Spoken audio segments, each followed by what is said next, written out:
இன்னைக்கு நான் சொல்ல வர்றது என்னன்னா, இதயத்தை பதம் பார்க்கக்கூடிய ஒரு 5 உணவுகளை பத்தி சொல்ல போறேன். உணவுகளை சாப்பிட்டா இதயத்துக்கு ஆகாது. இதயத்துல போய் இரத்த குழாய்கள்ல படிஞ்சு அதுல அடைப்பு ஏற்பட்டு அதுல இரத்த அணுக்கள் ஒன்று சேர்ந்து சுத்தமா பிளாக் ஆகி ஹார்ட் அட்டாக் வந்து அதுக்கு ட்ரீட்மெண்ட் பண்ணி இதயம் நல்லா இருக்கும்னு நினைச்சீங்கன்னா நான் சொல்ற இந்த 5 உணவை தவிர்க்க முடியாட்டாலும் கொஞ்சம் கொஞ்சம் குறைச்சிக்கோங்க. என்னென்ன உணவுகள் பார்த்துடலாமா? முதலாவது இடத்துல இருக்க என்னன்னு பார்த்தீங்கன்னா, கொழுப்பு நிறைந்த உணவுகள், ஃபேட்டி ஃபுட்ஸ். முக்கியமாக இந்த ஃப்ரைடு ஃபுட்ஸ் இருக்கு இல்லையா, எண்ணெயில் ஒரு எண்ணெயை ஒரு தடவை யூஸ் பண்ணிட்டு மறு தடவை யூஸ் பண்ணா ரொம்ப கொழுப்பு அதிகமாகும் கண்டுபிடிச்சிருக்காங்க. அதை பண்ணாதீங்க. ரெண்டாவது பார்த்தீங்கன்னா சுகர் ப்ராடக்ட்ஸ். சுகர்னு எடுத்துக்கிட்டா பொதுவாக இனிப்பு மட்டும் கிடையாதுங்க. நம்ம சாப்பிட்ற கார்போஹைட்ரேட் உணவுகள், தோசை, இட்லி எல்லாமே தான். பேக்கரி, முக்கியமாக பேக்ட் ஐட்டம் சொல்லுவாங்க, பிரெட் முதலான பல பொருட்கள் எல்லாத்தையும் கொஞ்சம் கொஞ்சம் குறைச்சிக்கோங்க. இதயத்தை கெடுக்கிறதுல மூணாவது இருக்கிற உணவு என்னன்னு பார்த்தீங்கன்னா, எக்ஸஸான சால்ட்டி ஃபுட்ஸ். உப்பு அதிகமாக எடுக்கிறது.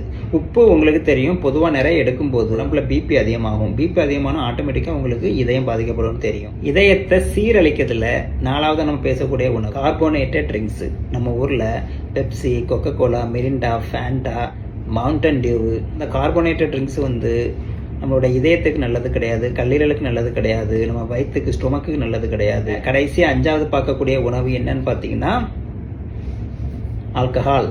குடிச்சா பிபி அதிகமாகும், பிளட் வெசல்லாம் பயங்கரமாக பாதிக்கப்படும். அதனால கண்டிப்பாக இதயமும் பாதிக்கப்படும்.